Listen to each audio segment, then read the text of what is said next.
Hello children, today we are going to start a new chapter, chapter 4, and the name of this chapter in your NCERT book, this is Basic Geometrical Ideas.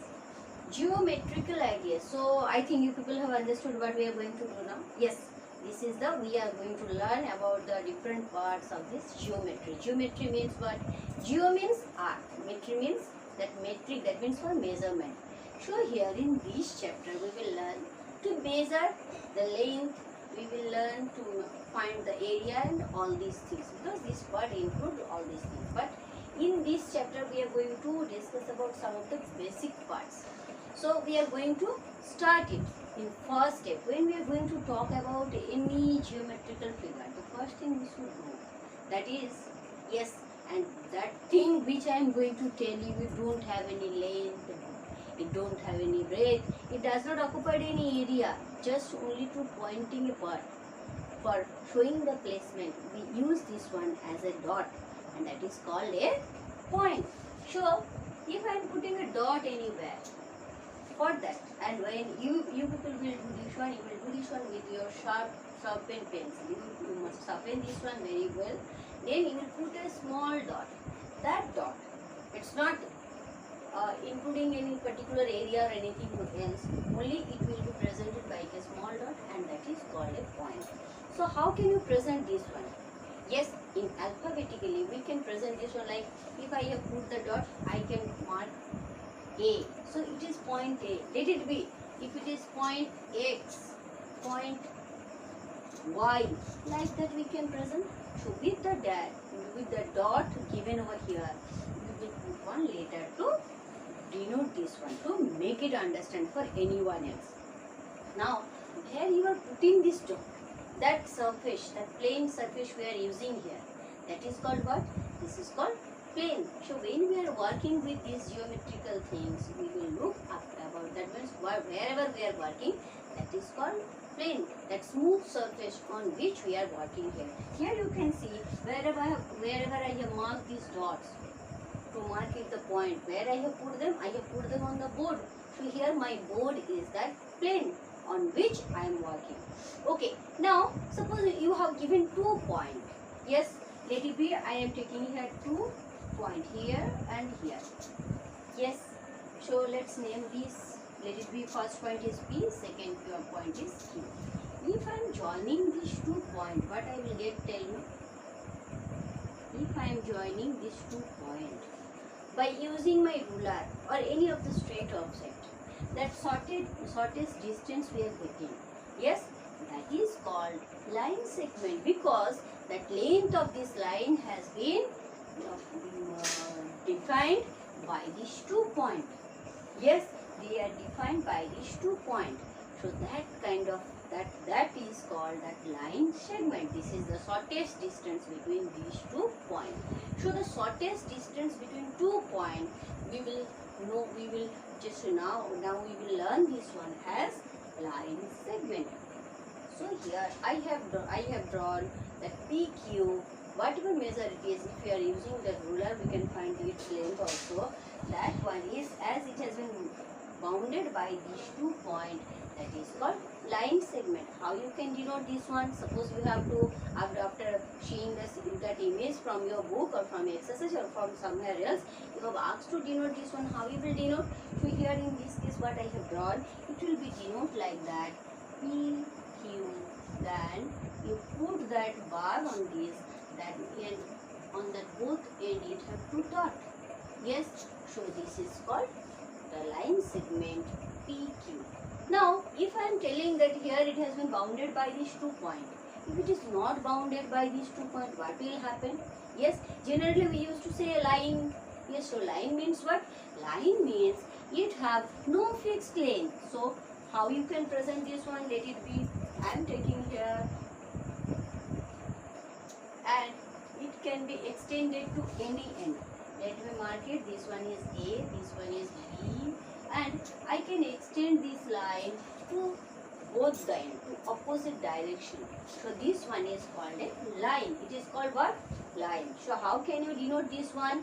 That I can denote it like, if it is named as AB, in both the end of this bar or this small line, you put 2 that these two arrow will make you understand that yes, it is a line, it is not line segment. So what is the difference between these two?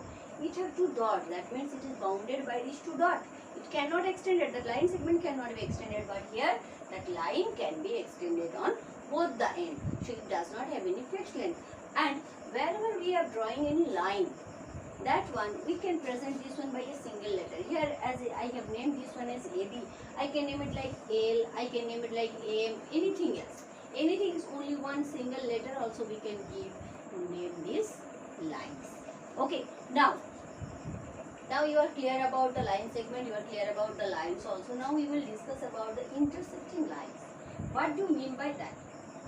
Yes, intersecting line means, let it be two lines has been given. If they are passing through each other, yes, let it be I am taking one line, its name is X, Y. Another one line I have taken, let it be R, S. Yes, R, S. When these two lines are passing through each one, so these kind of lines, they are called, here I have taken one pair, they are called intersecting lines. Yes, so this is the example of intersecting lines. So what you will do in this case, for an intersecting lines, that for this pair, they must intersect each other. So always if we are taking two lines, then that does not mean they will intersect, or what other situation they can have if they are not they are not intersecting each other. Yes, you know, tell me. Yes, they can be parallel. If they are not intersecting, they must be placed as they are parallel. Only two situations you can get whenever you are putting two lines on a plane. So if they are not intersecting, so how you can present this one here? I am drawing it here. So two parallel lines. How we can present this one? Yes, here let it be I have taken two lines, one is L, one is M. These two are parallel. When they will be parallel? If the distance between them towards the infinity, always the distance between them will be same. When two lines running together with same distance, with maintaining a same distance, they will be called as parallel lines. Okay, tell me one example, best example of this parallel lines you will know. Look at your notebook. That lines you have in your notebook, that horizontal lines, they all are parallel. Okay, let me show you. Look at my notebook. Here you can see these lines. These lines are all parallel. But if I am talking about this margin, here you can see these two margin. They are intersecting lines. These two margin, one is parallel, one is that horizontal one is vertical one. But these lines that all has been drawn towards that it is horizontal, that lines has been given here, they all are parallel. If we are extending them towards the infinity also, the distance between them will be fixed. Yes, so they are parallel. Tell me one another example of these parallel lines. Yes, that is, you might be very clear about the railway track. Yes, when you are traveling through train, you know now the railway track, they never meet. These two tracks, they are running together but they don't meet each other. Always they maintain a fixed distance between them. You can say that if you are, as I have taken that example of the lines of that, that means rule has been given in your notebook. I can say that opposite end, that means opposite edges of the notebook, opposite edges of the notebook. These two edges I can say these two edges. So like that, if you are talking about that for the door, that one also you can say that opposite sides. If you are talking about the top and the base, yes.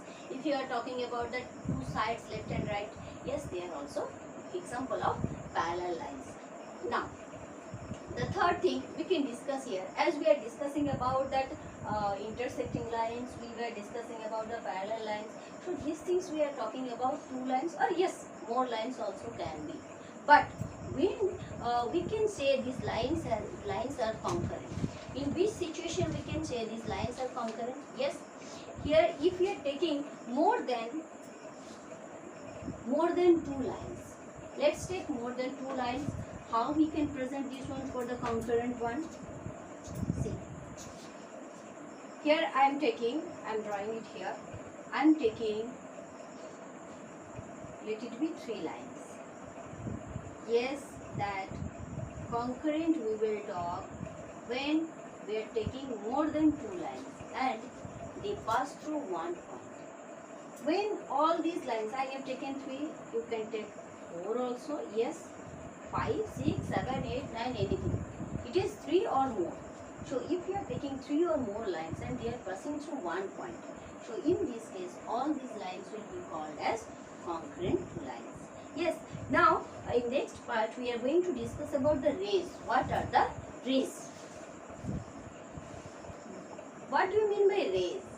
Yes, you heard that ray of the solar, that means sunlight. Yes, so when we are talking about the rays, so in this case, as we were discussing about the lines, as we were discussing about the line segment, we have seen that line segment was bounded by 2 points and lines has no end. It can be extended in both the direction. But in case of ray, we are going to apply both of them. Yes, they have one initial point and no end point. Yes, that from one point it will be originated, but it will be extended to one direction and there will be no end. So how can I present let it be? If it's origin, let it be, I am naming it here, let it be that origin. Now from here it has been originated and it has been extended towards the that side, towards this direction, and let it be here any of the point, let it be take PQ. So here I can say PQ is a ray. Like when we are discussing about the sun rays, you people know sun is the source of the light. Yes, and in your smaller classes, when you people are enough younger one, you might have drawn the sunlight this way. Yes, that means the rays are coming out from that. But that time you people don't know why it is looking like that. Here you know that all the rays are going towards the outside. Here that origin of the light is the sun. And in case of rays, that one we are going to present by a point. Yes, so its origin point is P and it has been extended towards the X and it has no end. So how can we present this one? How you will denote this one? Yes, if you have asked to denote a ray, yes, you will go for like that. Its origin will become first, then towards which direction it is going, we are going to put that arrow on that direction. When you are denoting this one by these letters, you have to put this arrow sign on its head, and here also you have to maintain the arrow in which direction that ray is getting extended. So here origin will be P and it is extending towards the Q, so we will present it like that. Okay, only this much things has been given in your first exercise. So let's try to finding out all these. And when we are discussing about this one, you must be clear about one more thing. As we were talking about that line, we are talking about that points. Can you tell me what you mean by collinear points? Yes, collinear points. Here I have shown you when we are adding 2 points. Yes, we are getting line segment. So here, when we are adding these 2 points, they were collinear. Yes, the 2 point always will be collinear because you can add these 2 points by the shortest one by this line segment. But if I am taking more than 2, this condition only will be applicable for more than 2 points. What will happen? Let it be I am taking 1, 2, 3. 3 points I had taken. Yes, you can add these 3 lines with a single line. You can add this 3 points with a single line. Yes, see. If I want to add them, yes, no, it's not coming a straight line, no? It's not coming a single line. Here, I have to draw 2 lines. So, what you will tell collinear points? When this given points, let it be here as I was taking 3, here it was not collinear because they are not lying on the same line. If more than 2 points has been given and they can be joined in one line, see? And you will get one straight line. On this case only we can say they are collinear. So here this point, let it be I have taken this one is X, Y, Z. These 3 points I had taken, they are non-collinear. They are non-collinear. But here let it be I have taken P, Q, R. 3 points I had taken, I have shown you earlier, and then I have joined these 3. So here I can say P, Q are collinear, but whereas X, Y, Z are non-collinear. Okay, you must know all these things because you have to face the questions related to collinear points also in the next part. Okay, and suppose one line has been given and it have lots of points. Yes, there might be lots of points in between. So you can start the naming from any of them. But when it will be an arrow, you have to think about that origin from where it is being started and towards which direction it is extending. So follow these rules, whatever we have discussed now, and go for the exercise, and I hope you can solve all the exercise. Okay.